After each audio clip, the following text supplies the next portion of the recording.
Sunday, December 7th, and I'm here with our message from Spirit video. It's going to be a little bit of a longer one because what I'm actually going to do in this video is answer two of the questions that have recently come to me from folks.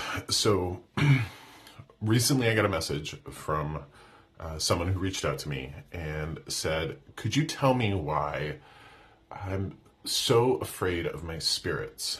I know that they're around me and I know that they're trying to tell me things, but can you tell me why I'm so afraid of that? That is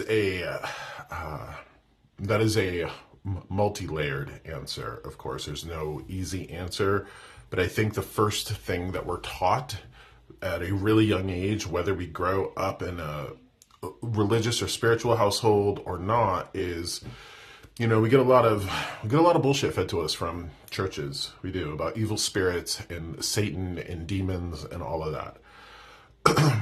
And then you look at Hollywood. You know, it's like anytime I see a psychic or a medium in a movie, they're always kooky. And I mean, I am a little kooky, but they're always dressed like, you know, hippies, and they're always kind of wackadoodle. And in Hollywood movies, we'll see, you know, like The Exorcist had such a cultural impact on us. There's so much that we're fed from what's going on around us that will separate us from our spirits or make us afraid of these things that are so natural. Now, what I have found is, and this is directly, you know, this is meant for this woman and anybody else interested in this stuff. How do you know your spirits aren't telling you things? How do you know? You don't know that. You don't know that you're not being informed by your ancestors and your beloved dead. I'll give you an example. My grandmother in spirit helps me out so much with traffic tickets. I'll just be driving along, maybe going a little over the speed limit, maybe 5-10 miles over the speed limit, whatever. And all of a sudden I'll think of a cop car or I'll see a police car in my head. When that pops into my head for no reason, out of nowhere, I take it very seriously. I'll slow down, get under, you know, the assigned speed limit for that area, go around the corner, and 9 times out of 10, there's a police officer there. Okay. Now, my grandmother is not in my head going, Joshua, there's a police officer around the corner, be careful. That's not what's happening. What happens in the way our spirits communicate with us, well, the language of spirit is feeling. We're going to feel an impression, a sensation, something. And then what happens is it takes about half a second before your rational mind kicks in and translates what you're receiving through that spiritual part of you. So back in the day, they used to call it right brain, left brain. It doesn't really work like that anymore, but we do have an emotional, intuitive part to us. We have a rational, intellectual part to us. And spirit will speak to us through that emotional faculty, that feeling. And then it's that rational mind that kicks in and translates what we're receiving. That is essentially what intuition is to me. Now, we do come with a set of our own gifts and abilities that our soul brings to this existence, but we're not an island. We're not alone. We have loved ones in spirit. Many of them we've met, many of them we haven't met, who are trying to guide us. Now, what they will not do is they will not get in the way of our karmic lessons. And what that means is, if you have to date an asshole to grow, develop emotionally, mentally, spiritually, what have you, they'll kind of let you walk right through that situation. But when it comes to things that aren't meant to teach you or aren't lessons that will develop your spiritual, mental, emotional evolution, well, you know, they'll get in the way of that police officer.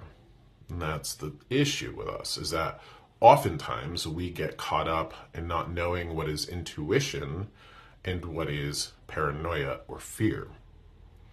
If you consider yourself an intuitive person, the only way you can consider yourself that is if you felt something about a person or a situation, you didn't listen to it, you got to the other side of it, and you said something to the effect of like, I should have listened to myself.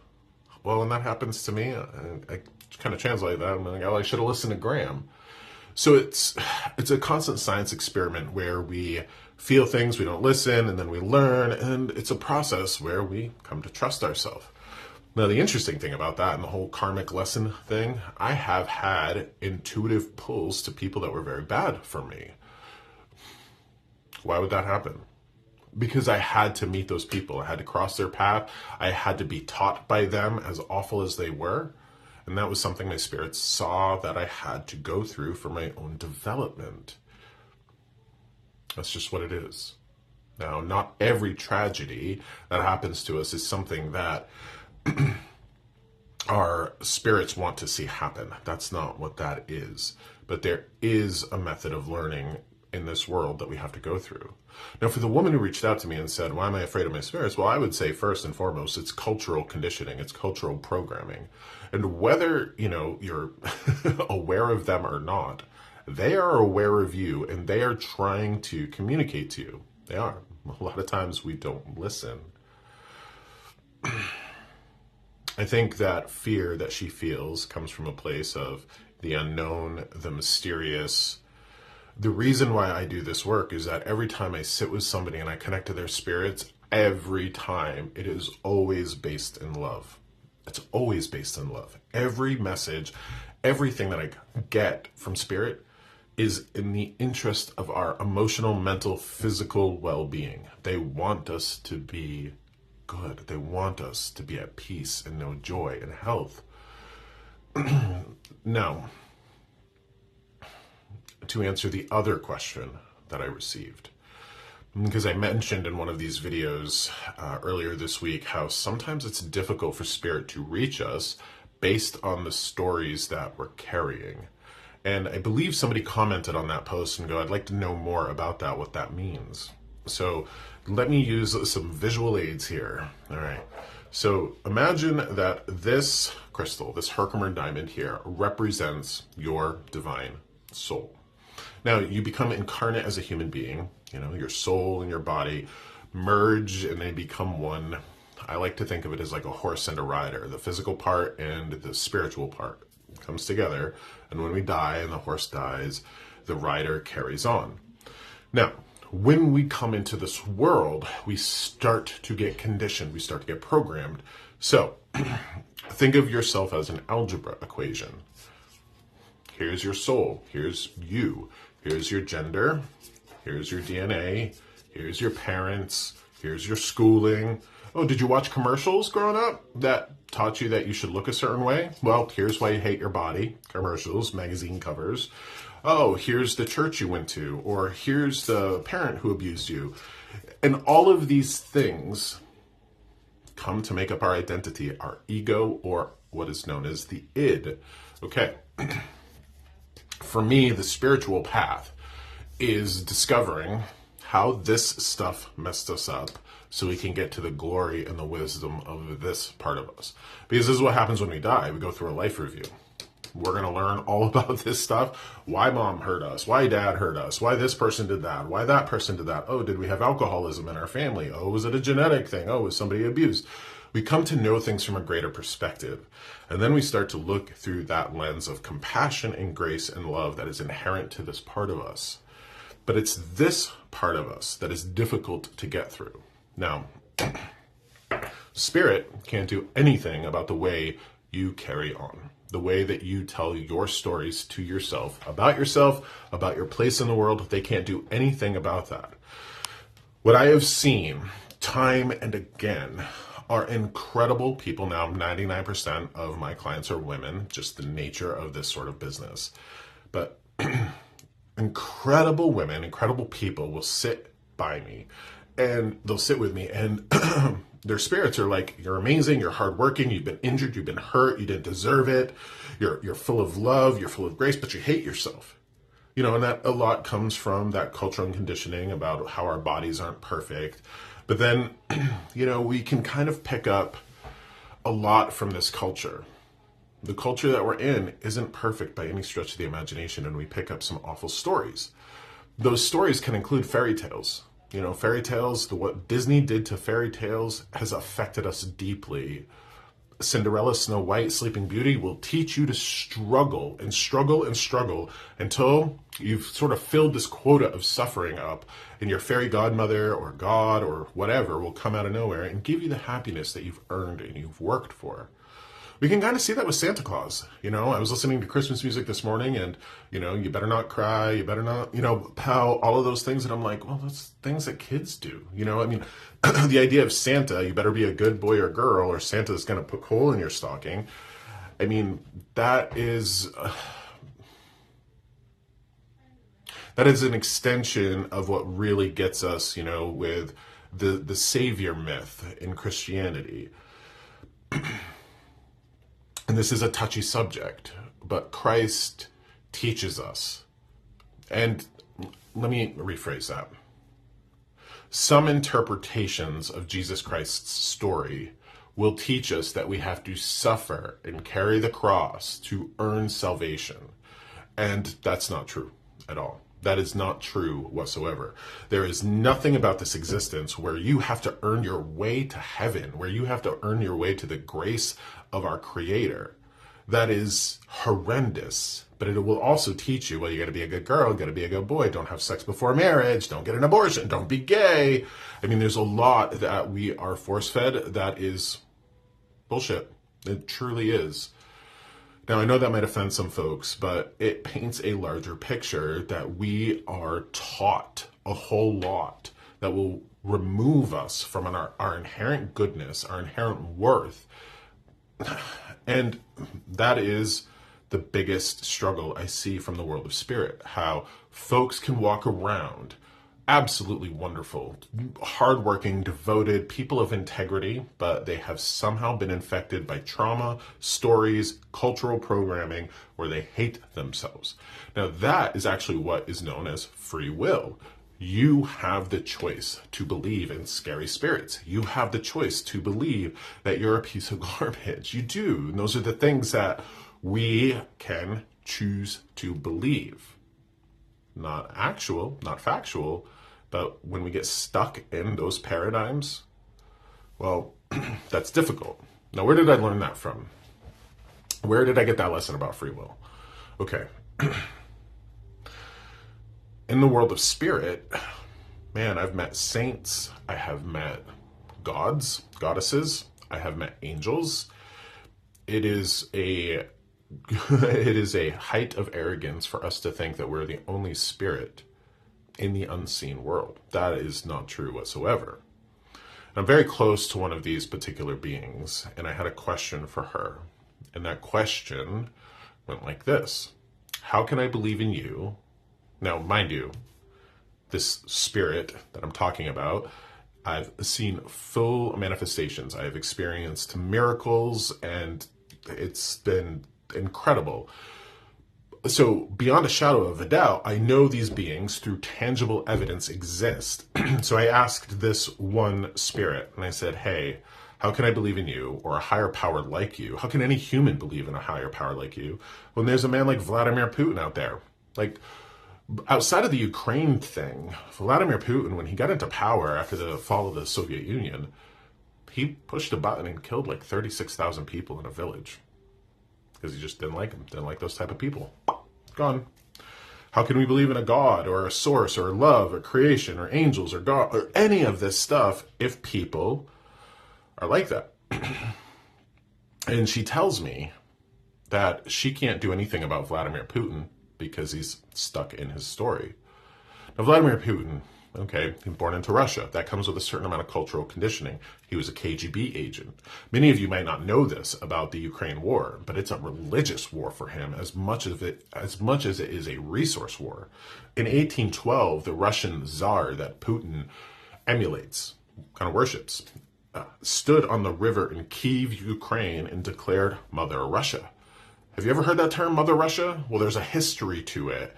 And so Vladimir Putin is determined to bring Ukraine back into Mother Russia. And there's a whole lot of other reasons there. But he believes in that story so much that those angels, those spirits, the higher powers can't get through to him. And that is how she explained to me free will. So to the woman who believes in the scariness of spirits who want nothing but love and blessings for us, well, that's her free will. To the person who reached out to me and said, hey, how can our stories get in the way of our spirits? That's exactly how. You can believe you're awful. You can believe the person that you're dating is absolutely wonderful and you love them. And meanwhile, they're running around on you, cheating or what have you. They can't do anything about the way that you're walking through that story because you believe something so strongly. And through this work, I have determined that the most dangerous part of our existence is the human belief system. Free will is actually the most dangerous part of this entire world. Look at how many people, thousands, millions of people, have died because of religious and political beliefs. Beliefs. Not facts. Not facts. Beliefs. So be careful what you believe and be careful what kind of stories you hold on to because they can be quite detrimental to our existence. As an adult, I have to deconstruct those things that I was programmed with. I'm a gay man. I didn't choose that. I was born that way. As I was being raised through the 80s and 90s, I was dealt an incredible amount of homophobia from my family, from the people around me, from aunts and uncles, from culture, from religious people. So I internalized that homophobia. I thought I was the most disgusting abomination that this world had ever coughed up. Now, I could choose to still believe that, but I don't, because it's not the truth.